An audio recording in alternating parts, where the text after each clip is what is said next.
et bienvenue à ce webinaire sur le journaling. Donc si jamais vous ne me connaissez pas encore, je suis Chloé Beaufy, je suis romancière à la base et depuis septembre, je suis également coach mindset.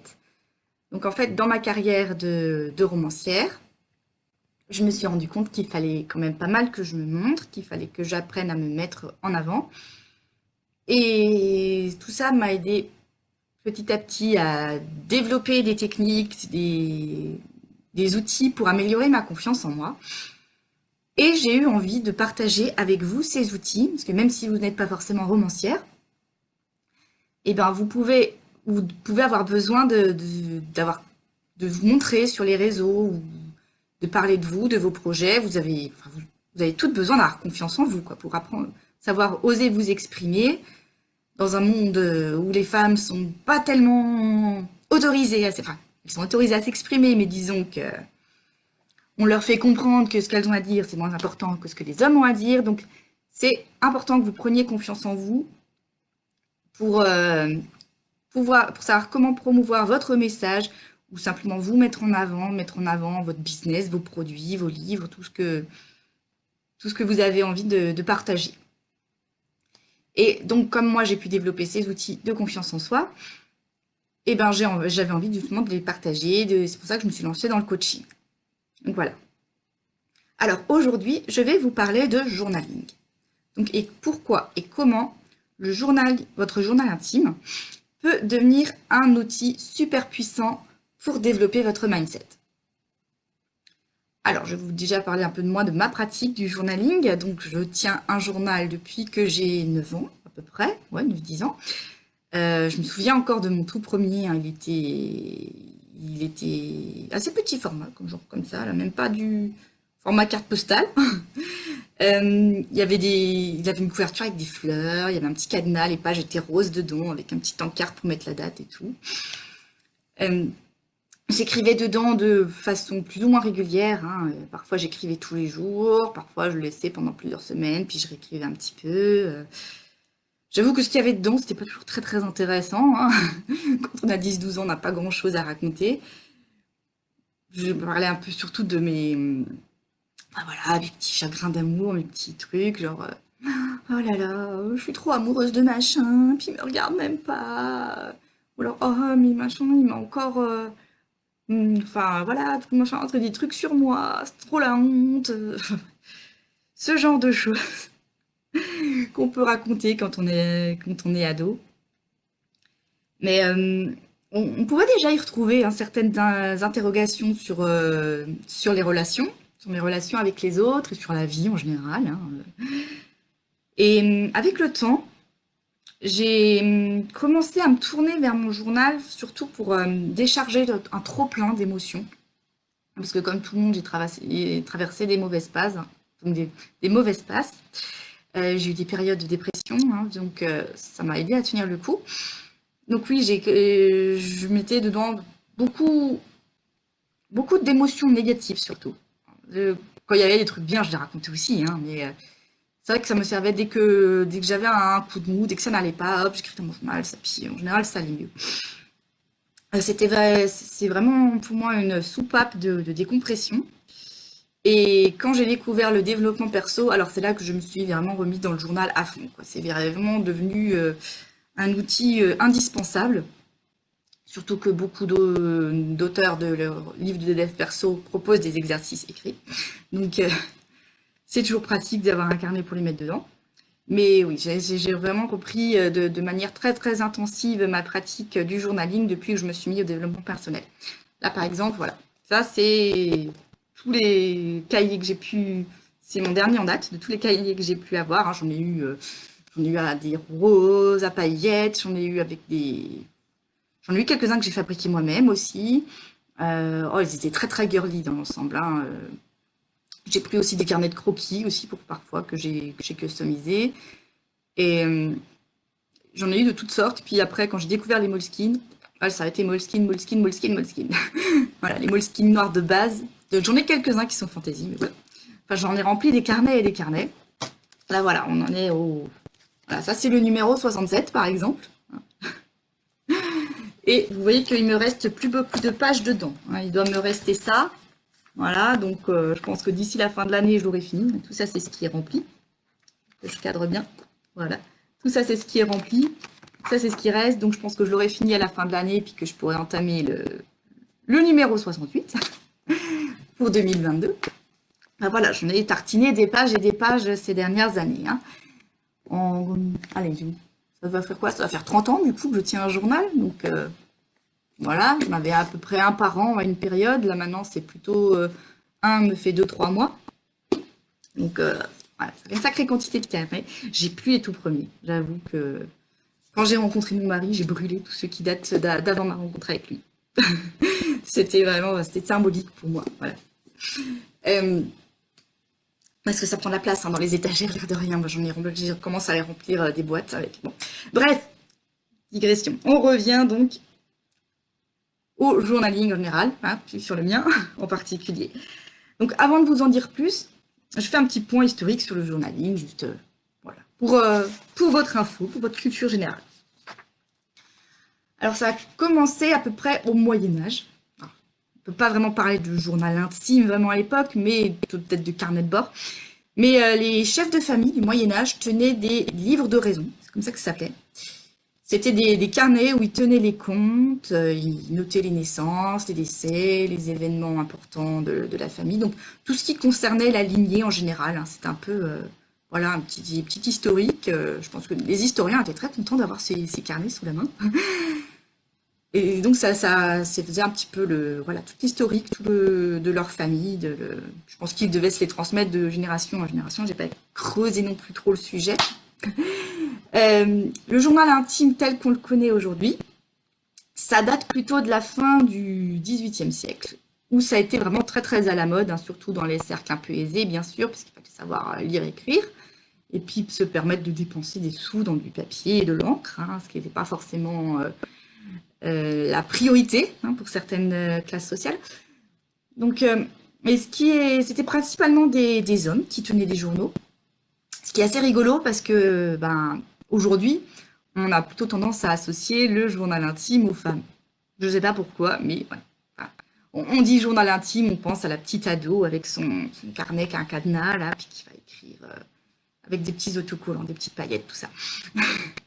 Mais à la base, c'était surtout des hommes qui tenaient des journaux intimes. Puis même au Moyen-Âge, hein, c'était les chefs de famille. Donc les chefs de famille, c'était les hommes, hein, les femmes. Je pense que certaines savaient quand même lire et écrire à l'époque, mais peut-être pas toutes. Donc, voilà, donc c'était vraiment. Il y a eu entre-temps les livres d'heures aussi, où les gens notaient heure par heure hein, ce qu'ils avaient fait dans leur journée. Par exemple, à telle heure j'ai mangé, telle heure je suis allée à la messe, telle heure, enfin, rendez-vous avec bidule. C'est des sortes d'agenda à retardement. Donc voilà. Donc un journal intime, c'est un support sur lequel on peut s'exprimer sans censure. Parce qu'en théorie, on est les seuls à les lire. Hein. Il n'y a que la personne qui écrit dedans qui le lit. Donc on peut s'exprimer dedans sans censure, sans se bloquer. Hein. Et aujourd'hui, les aficionados du développement personnel, dont moi, utilisent beaucoup le journaling parce qu'il permet d'examiner ses émotions, de les analyser et de poser des mots dessus. D'ailleurs, il y a une étude du thérapeute Eugène Gendelin ou Gendling, je ne sais pas comment ça se prononce. J'ai lu ça dans un bouquin il n'y a pas longtemps. Donc ce thérapeute a mis en avant le fait que les personnes pour qui les thérapies avaient été le plus utiles, c'était les patients qui avaient pris le temps de faire le point sur eux-mêmes, de parler de leur vécu, qu'ils avaient mis des mots sur leurs ressentis. Et c'est exactement ce qu'on fait avec un journal intime. Hein. Votre journal intime, c'est un peu votre thérapeute personnel, gratuit.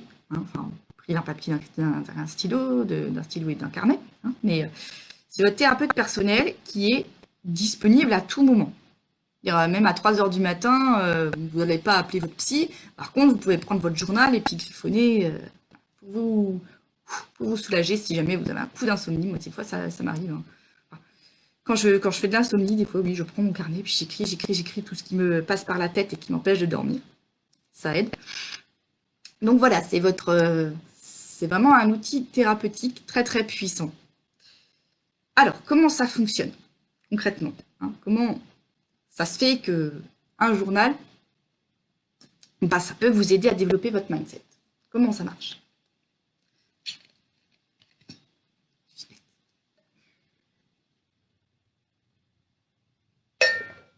Alors, déjà, le fait de vous poser avec de quoi écrire, hein, donc une feuille de papier, hein, ou votre carnet, selon votre pratique, hein, si vous faites que occasionnellement une feuille de papier, ça va.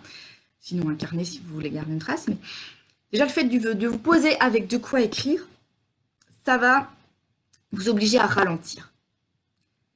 Quand vos pensées débordent, les écrire, ça les oblige à... Ça ralentit vos pensées aussi, puisque le fait d'écrire, surtout si vous écrivez à la main,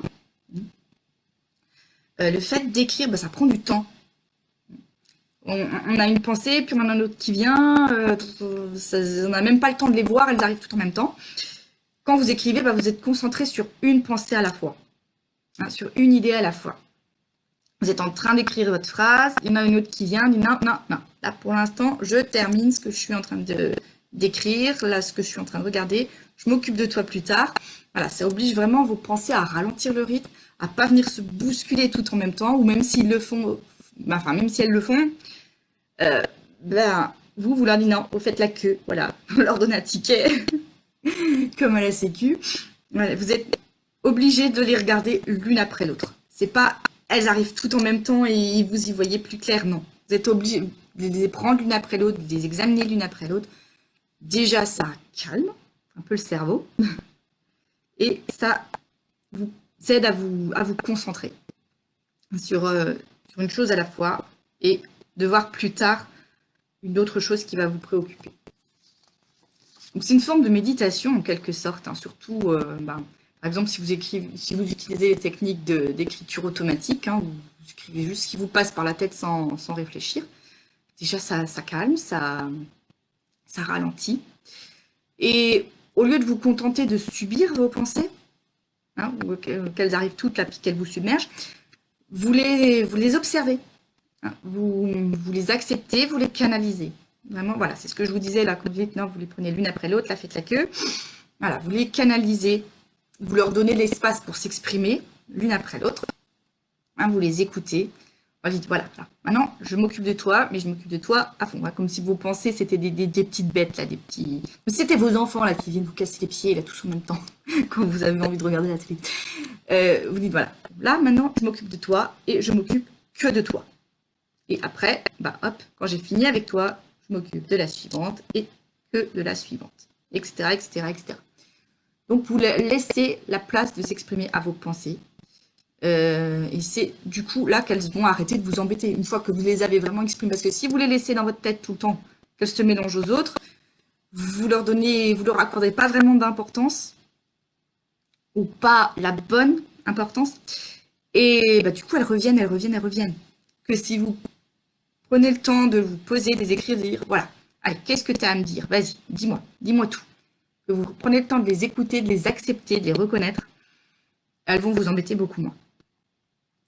Donc, peut-être aussi qu'à force, qu'en écrivant, justement, vous allez vous rendre compte que certaines pensées qui vous semblaient prendre toute la place, hein, que c'est des choses que vous pensiez tout le temps, que vous avez l'impression que c'était énorme, et finalement, c'est pas si important que ça. Moi, ça m'arrive parfois, il y a quelque chose qui me préoccupe, je pense souvent, plusieurs fois, et je prends mon journal, je me dis, allez, je vais tartiner sur le sujet, parce que vraiment, ce truc-là, ça me prend la tête, j'y pense sans arrêt. Et puis en quelques lignes, vous êtes allé au bout. C'est juste que c'était une pensée qui venait, on va reprendre la métaphore là, des petits-enfants, c'était une pensée qui venait cogner et qui venait crier plus fort que les autres. Là, des fois, hein, c'est le plus petit qui crie le plus fort pour se faire entendre. C'est juste un petit truc qui était noyé sous les autres, et puis du coup, il voulait se faire entendre, puis voilà, une fois que vous lui dites, voilà, c'est bon, vas-y, là, je m'occupe de toi, et boum, voilà, c'était juste pas grand-chose, je dis, ah, tout ça pour ça, finalement. Et aussi, donc, comme je vous le disais, quand vous écrivez, vous êtes concentré sur une pensée à la fois, hein. ça empêche votre cerveau de partir dans tous les sens et d'avoir cette sensation d'être submergé, de plus savoir où donner de la tête. Hein, c'est comme les burn-out, là, mais c'est un burn-out de pensée. Vous pouvez faire le point sur une situation dans votre journal. Vous pouvez faire le point de votre situation d'une façon beaucoup plus efficace que si juste vous vous asseyez, vous y pensez. Parce que voilà, des fois vous dites, allez, je vais faire le point, donc je fais juste mon petit brainstorming dans ma tête, puis voilà, c'est bon, j'ai fait le point. Non, vous vous posez et vous notez vraiment, voilà, j'ai fait ça, ça, ça, là, j'en suis là, j'en suis là. Vous avez vraiment les choses sous les yeux, c'est beaucoup plus clair parce que vous avez d'autres choses qui vont vous venir une fois que c'est par écrit. Parce qu'une fois que votre truc est, que votre pensée est posée par écrit, bah, elle est là, elle est dite, elle est comme sortie de votre cerveau. Pensez à la pancine de Dumbledore dans Harry Potter. Moi, c'est exactement comme ça que je vois mon journal. Voilà. Des fois, je le surnomme ma pancine, justement.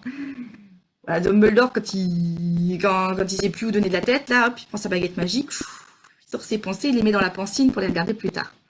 Bah, voilà, votre journal, vous faites ça. Donc, une fois que vous avez votre pensée, vous imaginez que une fois qu'elle est dans votre journal, elle est sortie de votre tête. Donc, ça laisse de la place à d'autres pensées de venir, de prendre de la place à leur tour. Et hop, vous les enlevez, vous les mettez dans votre journal petit à petit. Parce que vous allez voir que vos pensées, il y en a plein. Et qu'au bout d'un moment, bah, quand on les écrit, au bout d'un moment, ça se calme. Au bout d'un moment, vous n'avez plus rien à dire. Voilà, vous avez un blanc, voilà, vous savez que vous êtes arrivé au bout. Vous pouvez enchaîner sur autre chose. Que sinon, bah, ça va être tout le temps, ça va bourdonner là, dans votre cerveau, là, comme des petites mouches hein, qui vous empêchent de dormir.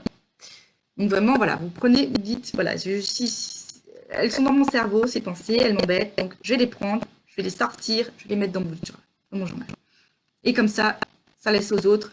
Et c'est pas un, voilà, c'est chaque fois que vous en enlevez une, ça fait de la place pour d'autres qui vont venir et que vous pourrez examiner à leur tour, parce que si vous enlevez jamais la couche qui est au-dessus, bah, vous ne pouvez pas voir toutes les autres pensées qui sont en dessous et qui sont peut-être tout aussi importantes ou peut-être plus importantes.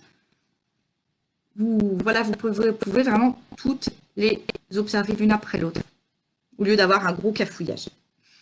Dans votre journal, d'ailleurs, vous pouvez écrire de façon linéaire, hein, juste voilà, des lignes, je vous montre. Voilà, vite fait, je ne vais pas vous montrer tout le détail, mais voilà, vous écrivez normalement. Vous pouvez aussi faire des cartes heuristiques ou des cartes mentales. Alors moi, j'en ai quelques-unes, j'essaie de vous en trouver. Donc ça, c'était de l'écriture automatique. Enfin, ça, c'était de l'écriture non linéaire. C'est pas encore de la carte mentale, mais c'est de l'écriture non linéaire. Ça peut aider aussi dans certains cas. Mais je devrais avoir des cartes mentales quelque part.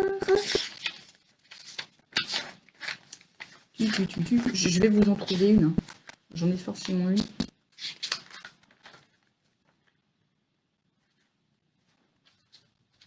Ouais, bon, j'en ai pas mis dans celui-là. J'en ai ailleurs. Et là. Voilà, là j'ai une espèce de petite carte mentale. Bon, elle est pas très claire, mais c'est en fait, voilà, vous écrivez les choses comme vous faites des associations d'idées. Voilà, ça, c'est juste un petit schéma quand j'avais expliqué à mon mari que c'était les cartes mentales.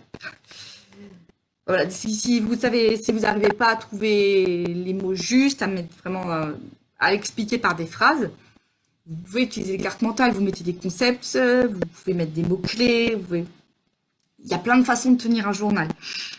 Voilà, quand moi il y a un sujet justement qui me préoccupe et puis que j'arrive pas à trouver le début, la fin, tout ça, je fais des cartes mentales. Je mets des petites bulles un peu partout que je relie entre elles à la fin. Ou alors voilà, là j'ai un truc, ah ça dépend de ça, je fais des petites ramifications. Des fois ça aide à y voir plus clair de façon plus claire que de simplement écrire un paragraphe. Donc voilà, comme je vous disais, je vous mets des associations d'idées, des images en vrac qui me viennent, des concepts, des mots-clés. D'ailleurs, si les mots ne vous viennent pas, vous pouvez aussi dessiner. Il n'y a pas besoin d'être un pro du dessin, il n'y a pas besoin de savoir super bien dessiner pour tenir un journal illustré. Des petits bonhommes bâtons, hein, des petits bonshommes bâtons, ça marche très bien. Des gribouillis sont parfois, même souvent, plus efficaces que des tartines, hein, que des mots. surtout si vous avez de la colère à faire sortir.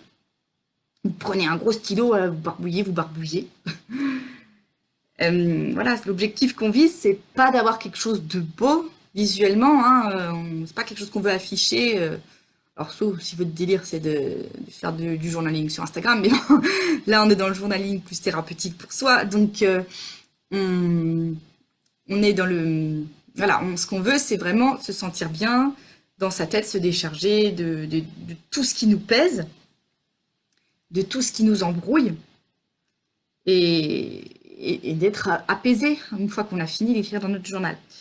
Donc, d'ailleurs, il y a le livre Le Nouveau Journal Créatif d'Anne-Marie Jobin, j'ai commencé à le lire, j'ai pas encore fini, mais il est très chouette. Il y a plein d'idées d'exercices, plein de pistes, de points de départ, des petits exercices alternatifs à l'écriture classique, si vous n'avez pas d'idée, si vous êtes bloqué.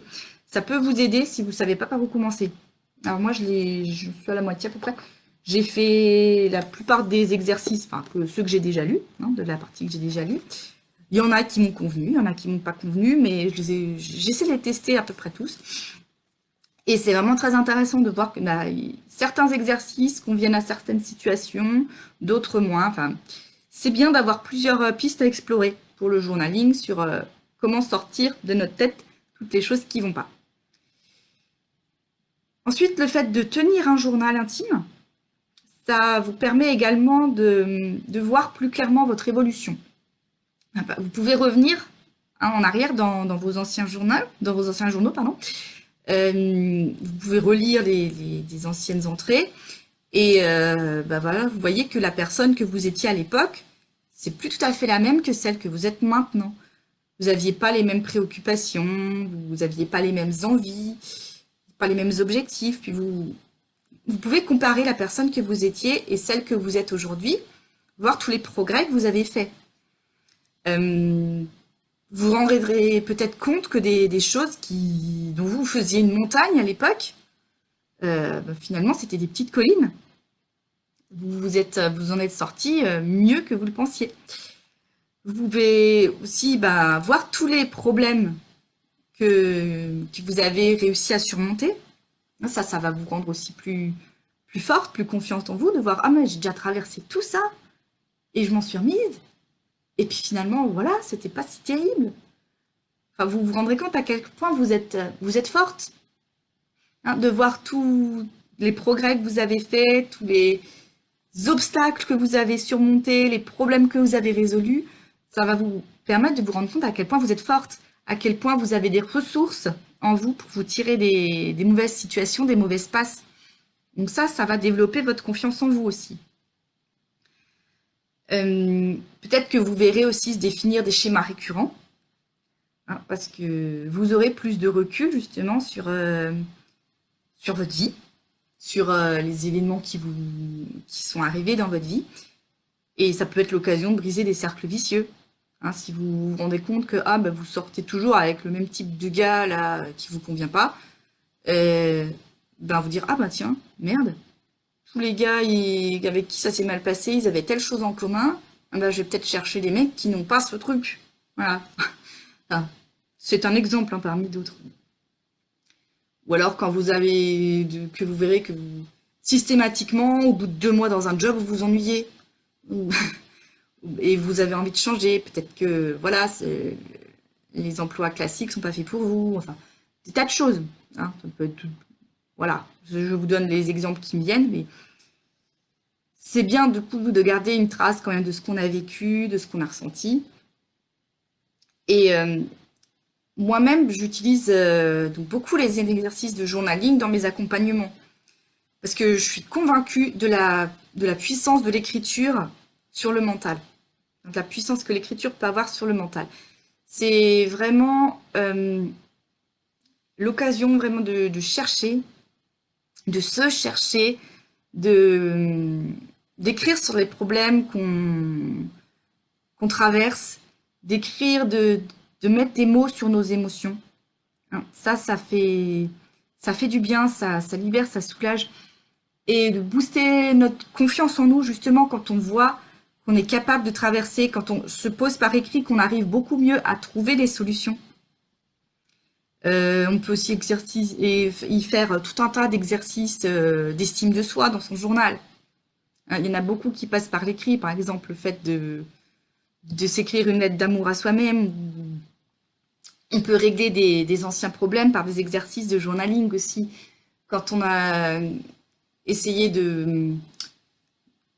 comment dire, de guérir certaines blessures, hein, quand je dis des blessures, hein, c'est des blessures, blessures au cœur, des blessures d'amour-propre, des blessures au mental. C'est des choses qu'on peut guérir en partie par le journaling. Certaines peuvent être totalement guéries par le journaling, d'autres pas, hein, d'autres peut-être nécessitent un suivi plus approfondi, mais on peut guérir beaucoup de choses par l'écriture, par le fait justement de faire sortir les choses de soi, parce que c'est quand elles sont à l'intérieur qu'elles nous bouffent, qu'elles nous font nous sentir mal. Et le fait de les sortir et de les guérir, déjà on va se sentir mieux, on aura beaucoup plus confiance en nous. Alors, je pensais que j'allais parler beaucoup plus du journaling, finalement. C'est un webinaire un petit peu plus court que prévu, mais bon, c'est pas grave. Je vais vous donner un petit exercice à faire, que vous pouvez mettre en pratique dès maintenant. Donc, ça s'appelle la météo intérieure. Donc, tous les jours, donc soit le matin en vous levant, soit le soir, pour faire le point en fin de journée, vous prenez quelques minutes pour observer votre météo intérieure. Donc, quand je dis votre météo intérieure, c'est voilà, comment vous vous sentez dans votre corps, dans votre tête. Hein, est-ce que vos émotions sont plutôt nuageuses, orageuses? Est-ce que ça bouillonne là-dedans? Est-ce que c'est la crise? Ou est-ce que c'est plutôt calme, c'est le grand soleil? Alors parfois, puis et même surtout, quand on n'a pas l'habitude de se poser, d'examiner nos ressentis, c'est plus facile d'associer une image ou un symbole à une émotion plutôt que des mots. C'est pour ça qu'on parle de météo intérieure, qu'on dit dans ma tête, là c'est le soleil, dans ma tête c'est l'orage. Voilà, c'est parce que des fois, on associe plus facilement une image à une émotion que des mots. Alors si c'est pas la météo, ça peut être autre chose, hein. Ça peut être le petit smiley. Hein. Oh, je ressens un petit smiley qui sourit, le petit smiley qui est pas content, comme vous le voulez, n'importe quel symbole qui vous parle peut-être mieux que la météo. Hein. Mais voilà, vous prenez le temps pour faire un petit peu le point sur votre ressenti intérieur. Notez ensuite vos observations dans votre journal. Hein. Vous notez déjà votre météo. Ah, aujourd'hui, il fait grand soleil. Et ensuite, vous notez vos observations. Vous essayez de nommer cette émotion, hein, et de trouver l'élément déclencheur. Donc, quel est l'événement dans votre journée qui a fait que vous ressentiez de la colère, de la joie, de la tristesse. Donc, et un petit conseil aussi, quand vous lisez un livre de développement personnel et que l'auteur ou l'autrice vous propose un exercice de journaling, faites-le pour de vrai, hein, pas juste dans votre tête. Parce que moi, j'ai testé les deux. Hein. Des fois, j'ai fait ma feignante aussi. Des fois, moi aussi, je fais ma feignante. Hein. Je me dis, oh ouais, je vais juste le faire dans ma tête, je vais pas l'écrire. Mais en fait, ça fait vraiment une différence de l'écrire. C'est ce que j'ai pu remarquer, hein, le fait d'en avoir fait certains dans ma tête ou d'avoir fait les mêmes, mais par écrit par la suite. Ça n'a pas le même effet. Ça a beaucoup plus d'impact de les faire par écrit. C'est pour ça que moi, je suis une adepte du journal intime, du journaling, pour le développement personnel, pour développer la confiance en soi, parce qu'on peut y faire tout un tas d'exercices qui vont vous permettre de mieux définir qui vous êtes, de guérir vos blessures, de venir à bout de vos complexes et de faire la paix avec vous-même, tout simplement. Donc voilà, c'est tout pour moi pour aujourd'hui. Si vous avez des questions, vous pouvez me les poser dans les commentaires ou m'envoyer par mail, il n'y a pas de souci, je répondrai. Si vous voulez en savoir plus sur les accompagnements que je propose, vous pouvez me contacter par mail, hein, je l'ai mis dans la description. Vous avez mon email, ou vous pouvez aller faire aussi un tour sur mon compte Instagram. Je vous ai mis tout ça dans la description aussi. Voilà, donc en attendant, ben, faites votre exercice de météo intérieure, hein. Si vous voulez me faire des retours dessus, moi je serais ravie de les avoir, hein. Si vous avez envie de me faire part de vos commentaires, après quelques jours de journaling, quelques jours de météo intérieure, si vous voyez que ça fait des changements chez vous, n'hésitez pas à revenir vers moi pour en parler, parce que moi ça me fait toujours plaisir de voir vos progrès, de voir que ce que je vous ai dit est vraiment utile, hein, parce que c'est mon but quand même, c'est que ce que je vous dis, que ce soit utile pour vous, que ça vous serve à franchir un cap, à franchir une étape dans votre vie, à aller plus loin dans vos projets, puis à vraiment oser vous exprimer. Osez vous exprimer d'abord dans votre journal, parce que des fois on dit ouais mais j'ai rien d'intéressant à dire, pourquoi je tiendrai un journal? Vous avez toujours des choses à dire, toujours. Ce que vous avez à dire, toujours intéressant.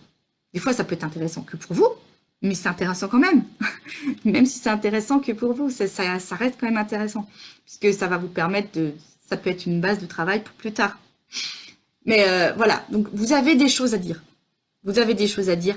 Donc il faut oser. Moi, je suis là pour vous aider à les exprimer, pour vous aider à aller plus loin, pour vous aider à oser être vous-même dans l'espace public, à prendre votre place dans l'espace public, à prendre votre place sur les réseaux. On a tous notre place, on a tous quelque chose à dire, surtout nous, les femmes, on a besoin de prendre notre place. Pour éviter que ce soit encore pendant des siècles, toujours les hommes qui dominent l'espace médiatique, on a besoin d'aller y prendre notre place aussi, parce que c'est pas eux qui vont nous la donner. Hein. C'est pas eux qui vont nous la donner, il faut vraiment qu'on aille la chercher, et pour ça, il faut qu'on ait confiance en nous. Donc moi, je suis là pour ça, pour vous aider à avoir confiance en nous, en vous, pour vous aider à avoir confiance en vous, et vous pousser, vous aider à vous exprimer, à ne pas avoir peur de vous exprimer, de vous mettre en avant. Voilà. Donc en attendant ben, la prochaine fois, le prochain webinaire ou mon prochain post sur les réseaux sociaux, hein, moi je suis toujours là pour vous. Donc je vous fais plein de gros bisous et je vous dis à la prochaine. Passez une bonne fin d'année, hein, un bon réveillon et bonne année 2022 si on ne se voit pas d'ici là. Bis, bye.